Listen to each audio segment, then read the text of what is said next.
بسم اللہ الرحمن الرحیم۔ فرمایا اگر ساتوں اعضاء کو تم نے پاک کر لیا، یہ تھا چوتھا درجہ، پانچواں درجہ۔ جب ساتوں اعضاء پاک کر لی، یہ ایمان کے درجات آتے ہیں کہ مثلا سلمان 10ویں درجے پر تھا، اس درجے پہ اگر انسان پہنچ جائے تو صاحب کرامت بن جاتا ہے۔ اب اعضاء کو بھی پاک کر لیا، آنکھوں سے بھی گناہ نہیں کر رہے ہو، کانوں سے بھی گناہ نہیں کر رہے، زبان سے بھی جھوٹ نہیں بول رہے، غیبت نہیں کر رہے، فساد نہیں کر رہے، شکم میں بھی حلال کا لقمہ ڈال رہے ہو، قدموں کو بھی حرام جگہوں پہ نہیں لے کر جا رہے، ہاتھوں سے بھی کسی پہ ظلم نہیں کر رہے، اعضاء پاک ہو گئے۔ اب پانچواں درجہ یہ نبی فرماتے ہیں کہ ہمارا چاہنے والا لا یعنی چیزوں سے خود کو بچاتا ہے۔ کن چیزوں سے؟ لا یعنی، جیسے آپ کہتے ہیں نا کہ اس کا معنی کیا ہے، جب معنی ہوتا ہے تو مطلب اس کے اندر کوئی مفہوم ہے۔ لا یعنی کوئی بھی معنی و مفہوم نہ ہو۔ رسول خدا ایک جوان کو دفن کرنے کے لیے گئے، ماں بھی اس کے ساتھ تھی، یہاں تک کہ رسول اس کی قبر میں لیٹے، دفن کرنے کے بعد واپس آئے، چند اصحاب تھے رسول خدا تھے، تو اس جوان کی ماں نے کہا کہ میرا بیٹا تو جنتی بن گیا۔ نبی نے فرمایا تجھے کیسے پتا چلا جنتی ہے؟ کہ یا رسول اللہ آپ اس کی قبر میں لیٹے ہیں۔ فرمایا میں لیٹا ہوں، اللہ بخشے گا، لیکن یہ نہ کہا کرو کہ جنتی ہے۔ وہ علم صرف پروردگار عالم کو ہے۔ ماں چلی گئی، نبی نے ماں کے سامنے کچھ نہیں کہا، ماں چلی گئی۔ جب ماں چلی گئی تو رسول کی آنکھوں سے آنسو بہنے لگے۔ اصحاب نے کہا یا رسول اللہ آنسو کیوں بہا رہے ہیں؟ فرمایا ابھی دیکھ رہا ہوں کہ ملائکہ اس جوان پر عذاب کر رہے ہیں۔ یا رسول اللہ یہ تو نیک تھا، یہ تو نمازی تھا، یہ تو واجبات کا پابندی کرنے والا تھا۔ فرمایا سب کچھ کرتا تھا لیکن اکثر اپنا وقت لا یعنی چیزوں میں مشغول رہتا تھا، یعنی فضولیات میں۔ لا یعنی کا مطلب جس کا کوئی فائدہ نہیں، اپنا وقت اس میں زیادہ سے زیادہ ضائع کرتا ہے۔ اب انسان تھک جائے تو انٹرٹینمنٹ کے لیے 15 منٹ کوئی ڈرامہ دیکھ لیا، 10 منٹ کوئی گیم دیکھ لی، موبائل پہ کچھ کھیل لیا، لیکن اس کے 15 منٹ 2 گھنٹے ہو جائیں۔ اس خاتون کے ڈراموں کی سیریز 10 گھنٹے پہ چلی، ٹھیک ہے مولانا میں نے فلاں ڈرامے 4 دن میں ختم کر دیا، صبح سے شام تک ڈرامہ دیکھ۔ یہ لا یعنی چیز جس سے تمہیں کوئی فائدہ نہیں ہوا، تم نے قیمتی ترین وقت کو ضائع کر دیا۔ اللہ کی جو سب سے بڑی طاقت تھی وہ تمہارا وقت ہے، اس کو تم نے ضائع کیا۔ اب مولا کا جملہ سنیے، امام فرماتے جب انسان مر جائے گا، کروڑ پتی ہو، ارب پتی ہو، مالدار ہو، دنیا میں سب سے زیادہ پراپرٹی اس کے پاس ہو، جب یہ دنیا سے چلا جائے گا تو ملک الموت کو کہے گا کہ مجھے 1 منٹ دے، کہے گا کلا نہیں دے سکتا، کہے گا میری جتنی دولت ہے میں تجھے دینے کے لیے تیار ہوں، کروڑوں تجھے دینے کے لیے تیار ہوں، مجھے 5 منٹ دے دے، لیکن اسے 5 منٹ نہیں ملے۔ امام فرمایا اندازہ لگا تمہارے وقت کی قیمت کتنی ہے، جس کے لیے تو کروڑوں لٹانے کے لیے تیار ہے، لیکن تجھے اس وقت یہ 5 منٹ نہیں ملیں گے، اور تو دنیا میں اپنے وقت کو ایسے ضائع کرتا ہے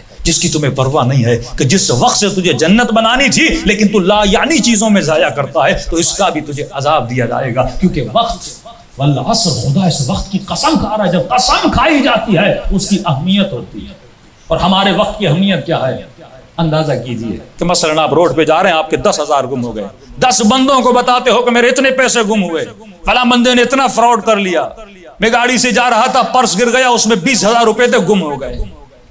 غم کیوں ہو رہا ہے؟ کیونکہ پیسے کی اہمیت ہے۔ 10,000 گم ہوتے ہیں تو دکھ ہوتا ہے کہ میرے پیسے گم ہو گئے، لیکن یہی جوان، یہی بندہ خدا، یہی علی کا ماننے والا گھنٹوں گھنٹوں ضائع کرتا ہے، لیکن ذرہ برابر اس سے دکھ نہیں ہوتا کہ میں نے 20 گھنٹے ڈرامے پہ ضائع کر دیا۔ رمضان کا مہینہ آتا ہے، ہمارے بچے پوری رات کرکٹ کھیلتے ہیں۔ کرکٹ کھیلنا بری بات نہیں ہے، نہ ہی حرام ہے، لیکن اس کی لمٹ ہے، انٹرٹینمنٹ کی بھی لمٹ ہے۔ ایک اچھا اس میں بھی ایک شعبہ ہے فزیکل انٹرٹینمنٹ، تو اس میں بھی فائدہ ہے۔ فٹ بال کھیلے گا، کرکٹ کھیلے گا، کم از کم ایک باڈی رننگ میں آ جائے گی، انسان ورزش کرے گا، باڈی اس کی مضبوط ہوگی، تو آپ بول سکتے ہیں مولانا یہ فضولیات میں نہیں ہے، اس سے مجھے کچھ مل رہا ہے۔ لیکن آج ہم نے بچے کو موبائل دیا، ٹیبلٹ دیا، یہ موبائل پہ بیٹھ کے مثلا کرکٹ کھیل رہا ہے، فٹ بال کھیل رہا ہے، اس سے اس کے جسم پہ جو نقصانات ہوتے ہیں آپ جا کے ڈاکٹر سے پوچھئے۔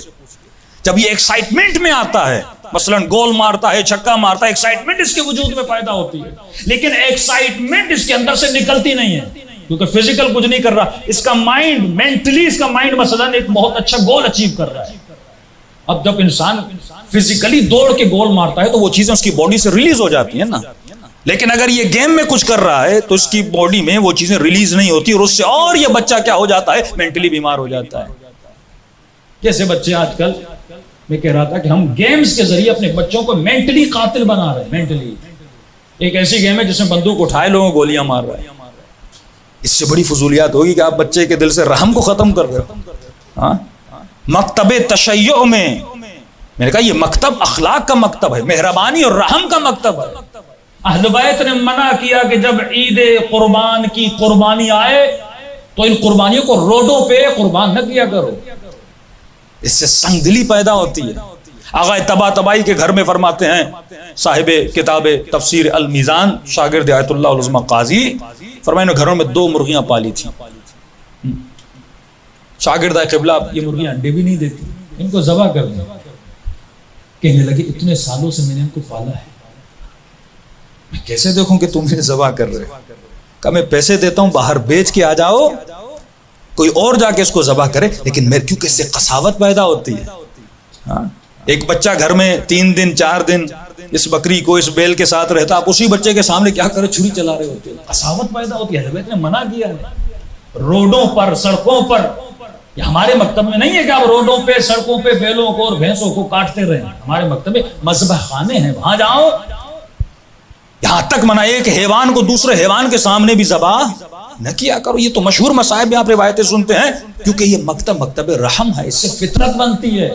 اگر دل قسی ہو گیا پھر آنکھوں سے آنسو نہیں آتے، پھر اللہ کی محبت نہیں آتی. تو فرمایا جو لا یعنی فضولیات سے بچا کرو. اب یہ ایک طبی نسخہ ہے کہ انسان جب کوئی چیز، جسم کو اگر کسی چیز کی عادت ہو جائے، مثلا آپ کے جسم کو چائے کی عادت ہو جائے، نکوٹین کی عادت ہو جائے، کچھ کو نسوان کی، کچھ کو مختلف چیزوں کی، لوگوں کو جسم میں عادت ہو جاتی ہے. اب یہ چھوڑتا ہے تو یہ اس کا جسم کام نہیں کرتا کہ مولانا اگر چائے نہ پیوں تو زندگی میں سکون ہی چلا جاتا، سر میں درد ہو جاتا ہے. اس کا تو ٹاپک الگ ہے، لیکن جو لوگ یہ چیزیں استعمال نہیں کرتے تو ان کے لیے فضولیات ہے. ایک وہ آدمی جو استعمال کر رہا ریگولر 20 سال سے، اب استعمال کر رہا ہے، اس کی جسم کی ضرورت بن چکی ہے، نہیں کرے گا تو ظاہر ہے یہ زندگی کے کام اور امرار معاش نہیں کر پائے گا. نجف کا بندہ ہے، کہتا ہے مسجد سہلا میں نے 40 نماز شب بدھ 2 رکعت امام زمانہ پڑھی تاکہ مولا کی زیارت نصیب ہو جائے. اور اسی حالت میں بیٹھا ہوا تھا اور چائے پی رہا تھا، اور ایک سید بزرگوار آئے جو امام زمانہ کا وجود تھا. کلام ہوا، اس کا مسئلہ حل ہوا، اور کہتے جب میں نے اس سید کو کہا کہ چائے پیجئے تو امام نے فرمایا ہم ان فضولیات سے دور ہیں، ہم ان فضولیات سے دور ہیں. ابھی کسی نے مولانا ہم تو سالوں سے پی رہے، میں نے کہا سالوں سے پی رہے وہ ضرورت بن چکی ہے، اب چھوڑو گے تو پھر تمہارے گھر کا کام نہیں چلے گا، بیوی سے لڑنا شروع ہو جاؤ گے، سر میں درد ہو جائے گا تو اور زیادہ فضولیات میں پڑ جاؤ گے. اب تم نے اس کو اپنی ضرورت بنا دیا ہے، میں اس کے لیے ٹاپ بات نہیں کر رہا، لیکن وہ بندہ جس کو چائے پینے کی عادت ہی نہیں ہے وہ کیوں پی رہا ہے؟ یعنی ایک ایسی چیز کو اپنی ضرورت بنا رہا ہے جس کی ضرورت نہ بنے تو اچھا ہے. اسی لیے وہاں فرماتے ہیں ہمارے شیعہ فضولیات سے کیا ہوتے ہیں؟ لہو اور لعب، اس سے دور ہوتے ہیں. لہو و لعب بھی فضولیات میں آتا ہے، ایسے کام جس کا نہ دنیا کا فائدہ ہے نہ آخرت کا فائدہ ہے. اگر یہ فضولیات میں پڑھتا ہے، فضولیات مطلب وقت ضائع کرتا ہے، ایسی چیزوں میں اپنا وقت لگاتا ہے. وقت بڑا قیمتی ہے، اے کاش یہ 2 گھنٹے اللہ کی اطاعت کرتا، تفسیر قرآن کریم پڑھ لیتا، دعائے سیف سجادیاں پڑھ لیتا، 4 جملے قرآن کے سن لیتا یا پڑھ لیتا، 2 رکعت نماز پروردگار عالم کی خدمت میں پڑھ لیتا، اس کی دنیا بھی بنتی، اس کی آخرت بھی بنتی. صلوات پڑھیں محمد و علی